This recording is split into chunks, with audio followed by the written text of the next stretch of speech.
Halo pemirsa, kita berjumpa kembali dalam Prime Time Talk untuk edisi malam hari ini, dan kali ini Anda bersama saya, Doni De Keizer. Ya pemirsa, Ketua Pengadilan Tata Usaha Negara atau PTUN Medan bersama dua hakim, panitera pengganti serta pengacara dari kantor pengacara ternama OC Kaligis ditangkap dalam operasi tangkap tangan yang digelar KPK di Medan kemarin. Kasus ini kembali menjadi tamparan keras bagi wajah penegakan hukum di negeri kita, terutama di kalangan korps hakim, di mana mereka seharusnya berada di depan dan menjadi garda terdepan dalam upaya perang melawan korupsi, tapi malah terjerat dalam lingkaran korupsi. Pertanyaannya, mengapa kasus seperti ini kembali terulang, kembali terjadi? Kita akan membahasnya tentunya dengan narasumber kami yang sudah hadir di studio Berita Satu News Channel, mantan hakim yang juga pakar hukum Asep Iwan Iriawan, dan nanti kita akan bergabung dari kawasan Gunung Sahari Jakarta Pusat dengan anggota Komisi Yudisial Dr. Ibrahim. Kang Asep, apa kabar? Baik. Sehat?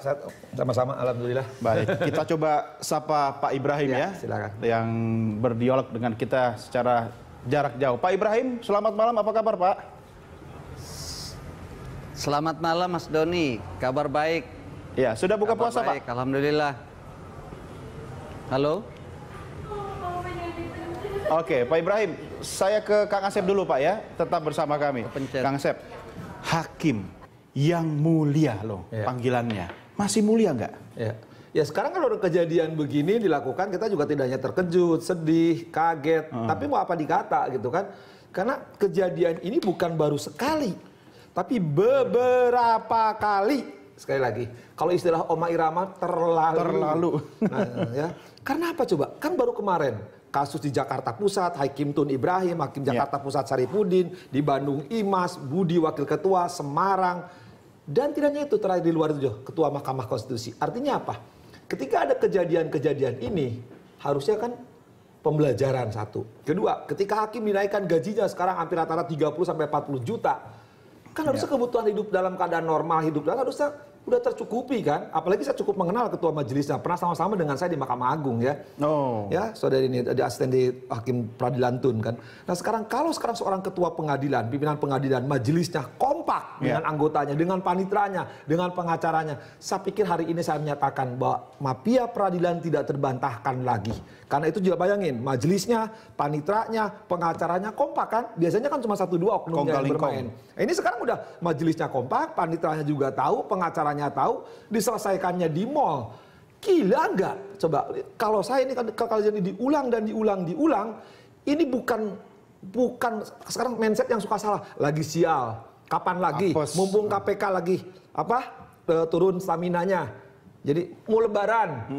Menurut saya ini perbuatan gila, saya bilang kan. Karena apa? Tidak lebih dari kelakuan kalau diulang, hanya watak dari oknum-oknum. Masalahnya hakim. Kang, ini kan hakim. Artinya iya. hakim ini wakil Tuhan di muka bumi loh. Sekarang itu wakil Tuhan itu hanya idealnya norma bagi hakim-hakim terbaik. Masih banyak hakim-hakim terbaik yang katakanlah yang dulu memang sejak awal baik atau setelah dapat gaji besar, mereka tobat, bahkan mungkin maaf sekali sering saya katakan di meja ini paling sering saya katakan minimal mengurangi ya kelakuan-kelakuan tidak terpuji karena kebutuhan pokoknya udah lebih terpenuhi. Nah, sekarang kalau ada hakim jabatannya ketua pengadilan di kelas 1A di Medan lagi bayangin, masih melakukan lebih parah lagi.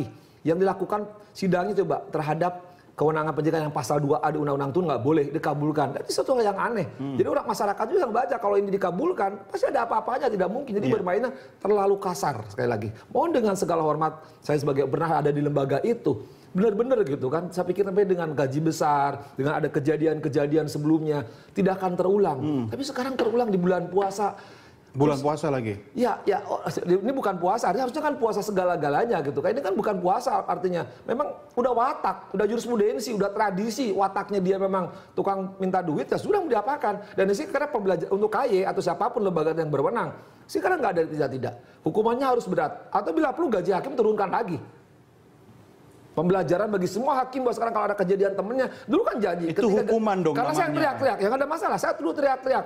Gaji hakim naikkan, saya walaupun nggak ada hubungan gaji sama dengan kelakuan. Sekarang udah terbukti, ketika gaji naik, Ketika ada kejadian tetap aja ya nggak bisa enggak. Biar pembelajaran bagi siapapun waktu jadi hakim itu adalah pengabdian, bukan cari duit. Nah sekarang kalau wataknya cari duit dengan majelis yang nampak itu, saya pikir nggak ada maaf sekarang. Artinya kan Kang Asep bahwa menjadi hakim itu harus sudah selesai dengan dirinya sendiri. Tapi kalau dengan 30-40 juta per bulan masih ada kasus-kasus seperti ini, yang salah bukan sistemnya kali, bukan remunerasinya kali, tapi mentalnya.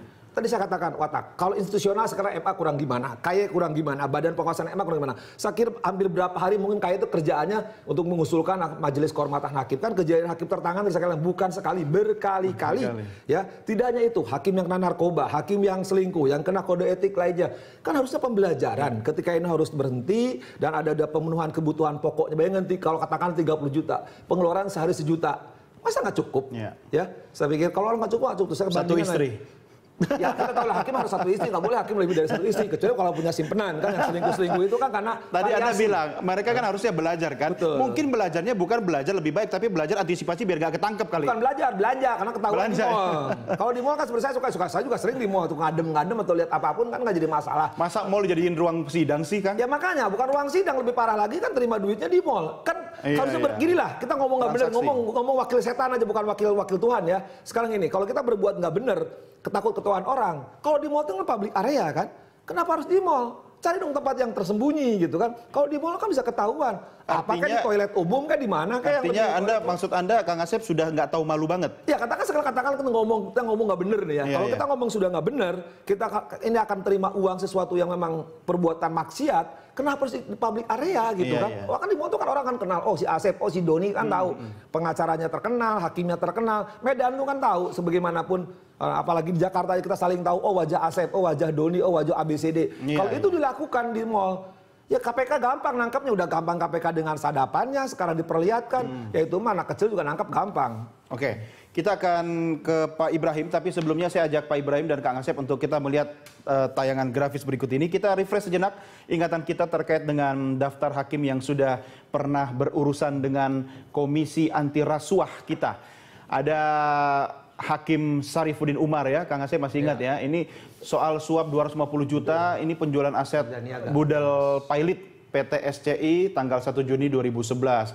Ada Imas Dianasari ya, ini hakim di Pengadilan Negeri Bandung ya. Ini soal PT Onamba Indonesia dengan imbalan tertentu, dan berikutnya ada Hakim Heru Kisbandono. Nah, ini masih hangat juga nih di ingatan kita nih dari Tipikor Pontianak. Ini suap anggota Majelis Hakim Pengadilan Tipikor Semarang terkait dengan Hakim Kartini Marpaung ya, yaitu menerima suap ya oleh Hakim Heru Kisbandono. Ini nomor 34 saling terkait dan kasusnya pada tanggal 17 Agustus. Berikutnya ada Hakim Setiabudi Tejo Cahyono ya, Wakil Ketua Pengadilan Negeri Bandung terkait suap dana bantuan sosial.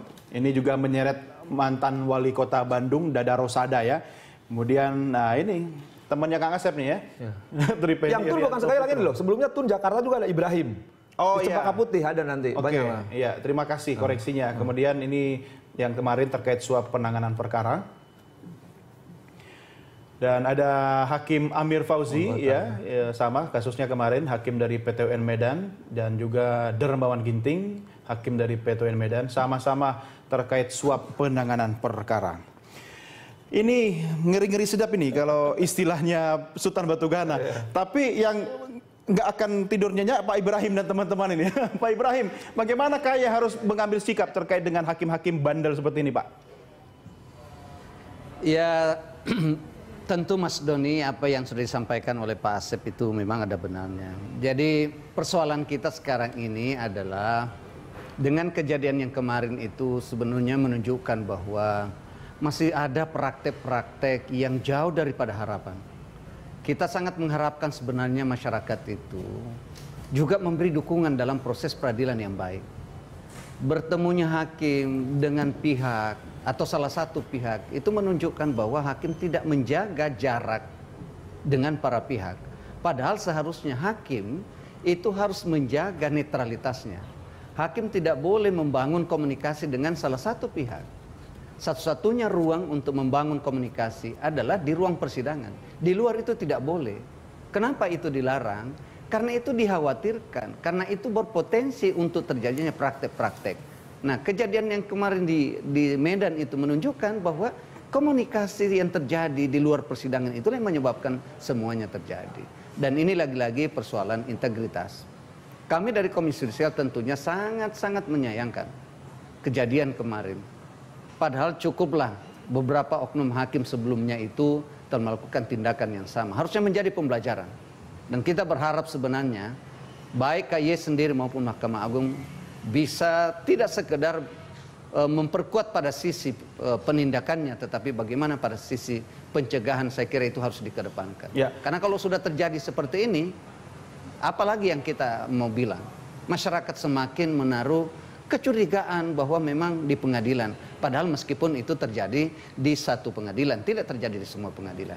Ini kan soal oknum sebenarnya. Ya, tapi itu dia Pak Ibrahim. Kalau kita bicara oknum, sebenarnya dari zaman dulu juga yang namanya oknum sudah banyak sekali. Tapi apakah tidak, bukan berarti dengan kata yang lebih bijaksana kita menunjuk ini adalah oknum, dengan tanpa bermaksud semangatnya sekarang untuk membersihkan siapa saja yang ada dalam lingkungan atau institusi kehakiman kita, sehingga apakah oknum atau bukan, preventifnya lebih unggul, Pak Ibrahim. Bagaimana seharusnya ini? Saya setuju bahwa mencegah itu adalah jauh lebih baik daripada mengobati. Mencegah itu adalah jauh lebih baik daripada menghukum. Karena kalau sudah terjadi, bukan saja menurunkan kredibilitas atau trust masyarakat itu terhadap pengadilan, tetapi pencari keadilan juga itu merasa dirugikan dengan praktek-praktek yang seperti itu. Itulah sekali lagi yang saya katakan bahwa hakim harus selalu melakukan internalisasi kode etik dan pedoman perilaku hakim. Bahwa Mahkamah Agung dan jajarannya harus memperkuat yang disebut dengan internal control.